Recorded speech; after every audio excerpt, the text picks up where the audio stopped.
Então, Estou aguardando o seu chamado. gostaria de passar para o Diego, né? É uma honra, Diego, ter você aqui também, né, no nosso colegiado de Direito, você e o Francisco, né? Uma alegria muito grande. Vou passar a palavra para você, Diego. Boa noite. Obrigado, Rodrigo. Aproveito aí para cumprimentar também os outros professores, viu? Rodrigo, Suelen, professor Francisco, eu acredito que o professor Ivan, não sei se ele está online ainda. Cumprimento também a todos os presentes, muito obrigado por este convite, né? Para mim é uma honra também poder estar aqui, tentando contribuir, tentando complementar um pouco a fala sobre esse tema que é tão importante, né, e tão abrangente para diversas áreas. Diego, só te interrompendo, a professora Marcela Rúbia, da UTIL da Pedagogia também está presente, né? E a professora Elisa também está presente. Então, agradecer a presença delas também. Desculpa, Diego, te interromper. Eu que peço desculpas também de não ter percebido antes, viu? Professoras, meus cumprimentos aí a vocês também, viu? Perdão aí não ter percebido. Eu agradeço, né, como eu disse, a oportunidade de poder estar aqui trazendo um pouco de contribuição nesse tema. Eu tive um pouco de experiência relacionada à pesquisa a partir do mestrado, né? Eu fiz mestrado em administração, eu sou da área da administração, fiz mestrado na FUCAP, e dali em diante eu tive um contato um pouco maior com a pesquisa, né?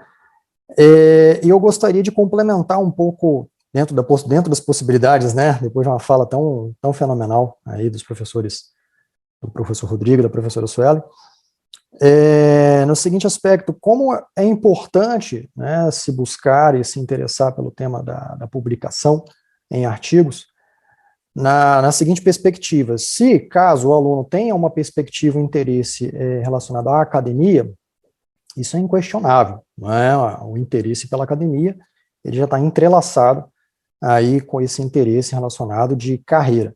Agora, mesmo que o aluno pense, eu não tenho interesse, ou talvez não tenha interesse no momento, né, relacionado à academia, ainda assim é interessante que ele olhe com carinho, que ele tenha uma atenção um pouco mais dedicada ainda dentro das possibilidades no tema de pesquisa e de publicação, pela própria relevância, né, como citado pelos autores, né, a relevância através da argumentação de um conteúdo, a relevância através do ato de se argumentar através de uma perspectiva científica e não necessariamente somente opinativa, né?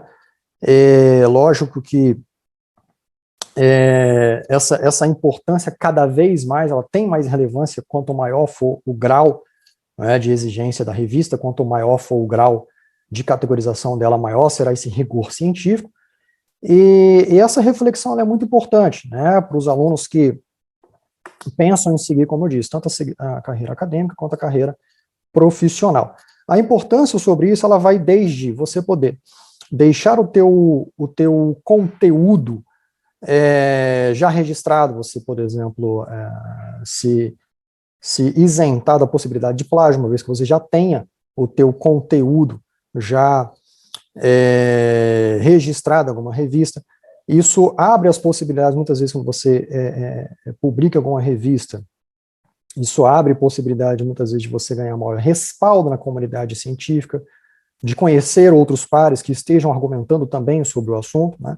E uma coisa que eu digo, né, não somente sobre, seguindo a linha do regulamento, que eu achei fantástico, essa alteração no regulamento, que é essa importância, muitas vezes até, lógico, tomo cuidado da palavra, né, eu digo até independente do regulamento. Eu já venho trabalhando com alunos desde semestres passados, né, tentando trabalhar o próprio TCC deles voltado para o artigo. Então, até mesmo independente se a gente conseguir trabalhar ou finalizar ele antes do TCC da defesa ou não, a gente já tem, inclusive, algumas projeções, né, sobre revistas, sobre aonde a gente pretende chegar. Tá? Então, tudo isso que foi comentado pelo professor Rodrigo e pela professora Suelen foi muito prudente, foi muito interessante. Eu queria poder fazer uma breve projeção aqui, que é falar muito brevemente sobre quando você abrir uma revista, onde você pode encontrar algumas informações. Tá? Deixa eu poder abrir aqui a minha tela, por favor.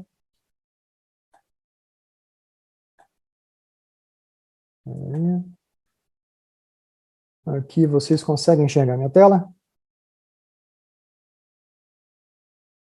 Sim. Sim. Agradeço. Então, pessoal, lógico, eu vou estar trazendo alguns exemplos aqui da minha área, né, que é relacionada à administração. Assim como dito pelo professor Rodrigo, o filtro, quando ele é realizado, por exemplo, na plataforma, você consegue ter acesso às suas revistas, né, que você pretende analisar as suas áreas. Caso você procurar do direito, você vai encontrar revistas do direito. Caso você procurar da administração, você vai encontrar revistas da administração.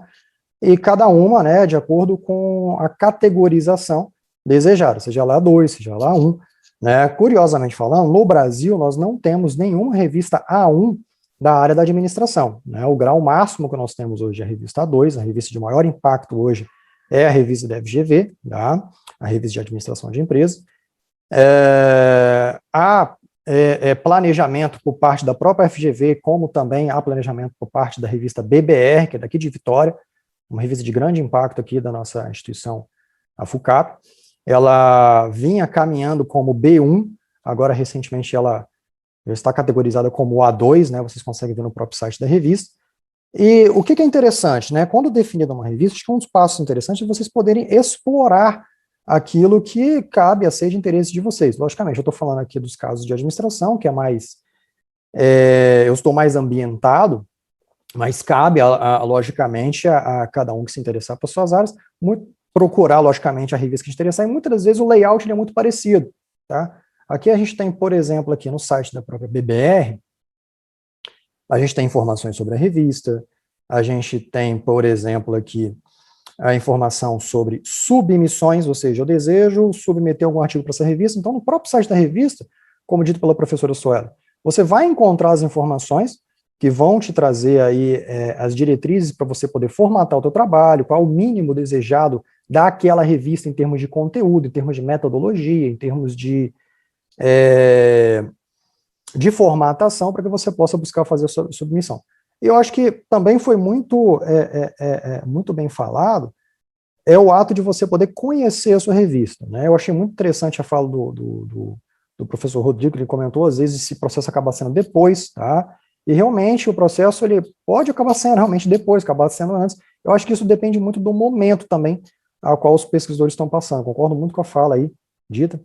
E aí o que acontece? Aqui, por exemplo, no site da revista da BBR, você tem edições passadas, você já encontra informação que elas são bimestrais, e você pode tanto entrar nas revistas, elas aqui, por exemplo, revistas no Brasil, acredito, pelo menos a administração, são todas públicas, né?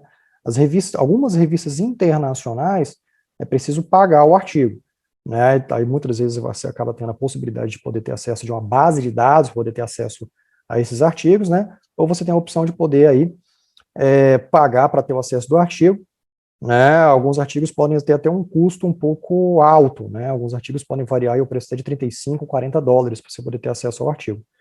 Mas no caso do Brasil, a gente pode ter acesso aos artigos, ao que não me salvo engano, a gente tem acesso a eles de maneira gratuita, né? salvo dizendo as versões digitais, né? As versões impressas, logicamente, aí a gente tem um custo envolvido. Mas, por exemplo, na BBR, ela é bilíngue, né? E um caso interessante da BBR é que, caso você consiga publicar na BBR, você publica um artigo em português e você já tem uma publicação em inglês também, é custo da própria revista, você acaba tendo aí o teu artigo sendo publicado nas duas linguagens, né? Um outro caso que eu gostaria de abordar para vocês é o caso aqui da revista de administração em empresas, né, da FGV. Você também acaba tendo informações muito parecidas, como eu disse, o layout é muito parecido, desde a BBR, desde a revista de administração da Mackenzie, entre outros que possam ser encontrados. Uma coisa que eu acho que é interessante muitas vezes você pode estar em dúvida entre qual tema eu devo procurar, qual tema que é interessante, qual tema que de repente pode ter algum tipo de relevância, né, para a publicação. E uma coisa que é interessante é uma possibilidade chamada de artigos. O que é a chamada de artigos, ou também chamada de call for papers? É comum algumas revistas, né, criarem edições especiais, onde elas permitem, né, elas fazem a chamada de artigo para aqueles escritores, vamos assim dizer, autores que estiverem interessados em poder realizar alguma publicação que muitas vezes acaba sendo rápida, né, às vezes a pessoa quer aproveitar essa oportunidade. E o Call for Papers, ele cita um tema específico, tá? Em que a pessoa pode aproveitar essa chamada de artigos, escrever o artigo como se fosse um artigo por demanda, né, e assim conseguir fazer uma publicação numa revista, e a depender, pode ter ser uma revista de alto impacto. Trazer aqui, por exemplo, um exemplo, deixa eu tomar um certo cuidado aqui, peraí, isso, aqui, por exemplo, se a gente digitar aqui no próprio Google, chamada de artigos de direito 2021, por exemplo, ele vai trazer uma série de opções, logicamente que você vai ter que fazer uma filtragem com isso, e essa filtragem, ela, como dito pelos professores, se eu selecionei alguma revista interessante, eu tenho que tomar cuidado para essa revista, se ela tem um grau de validação interessante, se ela está de acordo com aquilo que eu almejo, que eu desejo, poder estar publicando nesse momento que eu tenho de disponibilidade, para poder estar escrevendo, poder estar pesquisando. E nós temos, por exemplo, aqui um exemplo, né, de uma chamada de artigos, né, para a revista de Direito Civil Contemporâneo, Qualis A2. Né, isso aqui é um exemplo, estou dizendo para vocês irem nessa revista diretamente, buscarem fazer a submissão para esse artigo, não necessariamente, mas é um exemplo de como que vocês podem aproveitar algumas oportunidades de chamada de artigos para poder ter uma publicação rápida também. Tá? Uma outra fala que eu quero aproveitar e trazer para vocês, como eu digo, eu sou da área de administração, e aqui no Brasil nós não temos publicações A1, perdão, o máximo que nós temos são publicações A2, então a gente da administração muitas vezes quer publicar, às vezes, uma coisa que seja um pouco mais relevante em nível internacional, isso acaba sendo a nossa área, a gente acaba procurando revistas de fora. Eu estava até conversando com o Rodrigo um pouco hoje mais cedo, né, sobre algumas ferramentas que existem, e existe uma certa ferramenta lá de fora, além da CAPES, assim como nós temos a Qualis CAPES como a definição nacional, nós temos aqui um exemplo de definições internacionais, tá? É lógico, isso vai do interesse, com certeza, de cada um, de cada área. Eu tenho aqui, por exemplo, como eu acabei de dizer, da RAI, se eu digitar aqui, por exemplo, o RAI, na CIMAGO, né, SCIMAGO, eu tenho esse ranking, que ele tende a me trazer aqui algumas informações sobre a revista. Quer ver? Deixa eu colocar aqui, revista de administração de empresas. Deixa ele poder abrir. Então, eu tenho aqui o ranking. O que me diz esse ranking? Ele me traz aqui a informação de que o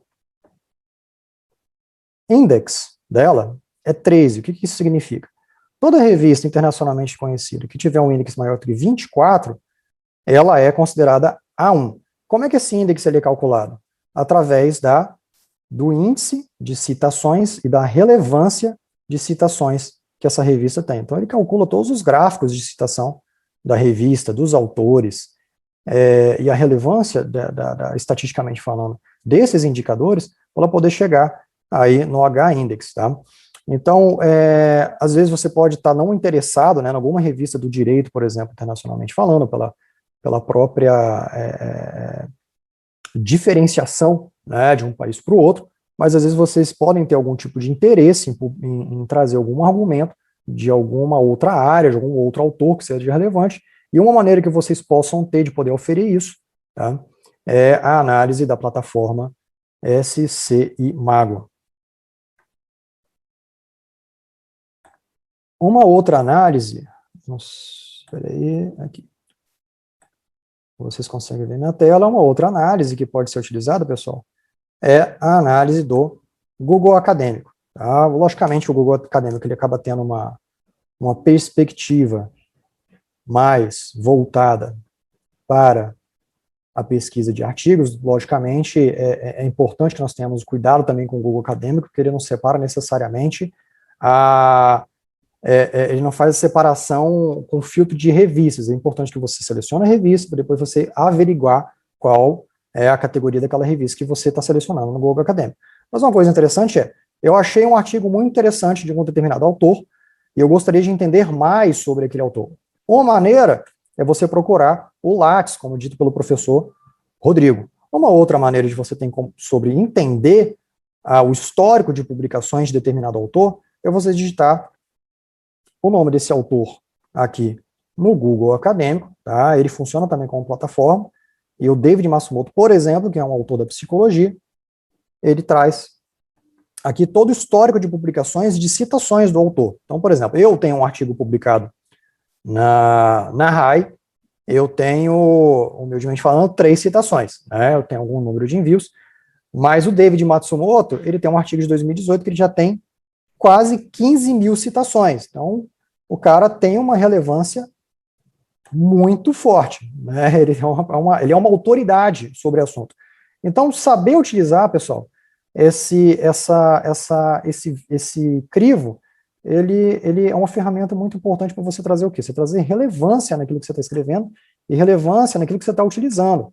Por isso que é muito importante, até mesmo que na própria escrita dos artigos, com certeza os professores de metodologia vão ter muito mais base para poder relatar sobre essa questão, mas é muito importante que seja utilizado o crivo sobre tanto a revista onde você está tirando, e também sobre a própria obra, quantas citações aquela obra possui, qual é a relevância que ele está trazendo, de que maneira aquilo foi replicado. E uma outra maneira, lógico que isso é uma coisa pessoal, tá? Eu gosto de fazer isso muito na administração, digamos que eu gostei muito desse artigo aqui, do Matsumoto, né, de 1997, e eu gostaria de saber como que este artigo, né, que fio condutor, vamos chamar assim, ele tomou daqui para frente.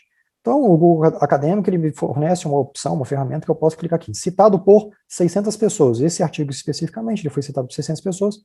Ou seja, eu consigo saber aqui, todo mundo... Você não está fazendo a apresentação não, hein? Ela não está mostrando, não? Não está mostrando, não. Peraí, deixa eu retornar aqui. Compartilha aí. A gente vê o que você está fazendo.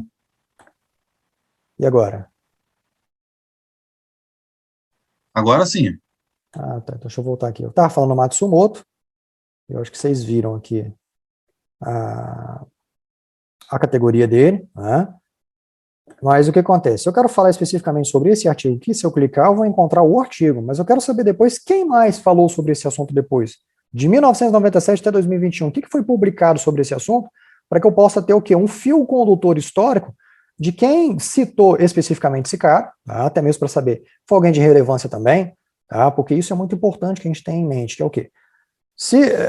Até mesmo seguindo a fala dos professores anteriores, que foi muito bem feito, é dizer, se eu tenho como projeção tentar publicar algo em uma revista A2, que seja, então eu tenho que estar lendo conteúdo de A2. E principalmente, para que eu possa publicar alguma coisa em A2, eu tenho que estar o quê? Criando todas as minhas referências, ou a grande maioria delas, no mesmo nível de citação. Porque é assim que ela vai ganhar relevância. E por que é tão importante, né, uma coisa que vocês vão perceber na hora que vocês estiverem lendo os artigos, é que quanto maior for o grau da revista, mais complexa ela é e mais difícil, às vezes, de ler. Eu falo, pelo menos por mim, na área específica, imagino que as outras sejam assim também, e eu digo o seguinte, por que não necessariamente da dificuldade, mas por que desse crivo? Porque não é simplesmente escrever e publicar. Aquilo ali passa por um crivo editorial muito rigoroso. Então, por isso que essas publicações elas ganham relevância, né? Então, você tem que começar a levantar no mesmo nível a coisa para que você possa ter maior aí, credibilidade para poder chegar na sua publicação, tá bom? Como eu disse, você clicando aqui em 621, agora eu acredito que vocês estejam vendo minha tela, você consegue ter a noção de todo mundo que citou depois de determinado artigo, porque você possa ter aí um fio condutor da onde é que essa fala, da onde é que esse conteúdo, né, ele tem se projetado ao longo do tempo, tá bom? Eu finalizo por aqui, como eu disse, eu separei uma fala bem breve, até mesmo para não tomar muito tempo do evento, separar o espaço aí para as perguntas e respostas, viu? Antes de mais nada, eu quero agradecer. Muito obrigado ao Rodrigo Santos Neves, muito obrigado ao Rodrigo Reis, mais uma vez cumprimento os demais professores, e me coloco à disposição também para quem tiver aí alguma dúvida, tá bom? Encerro minha apresentação.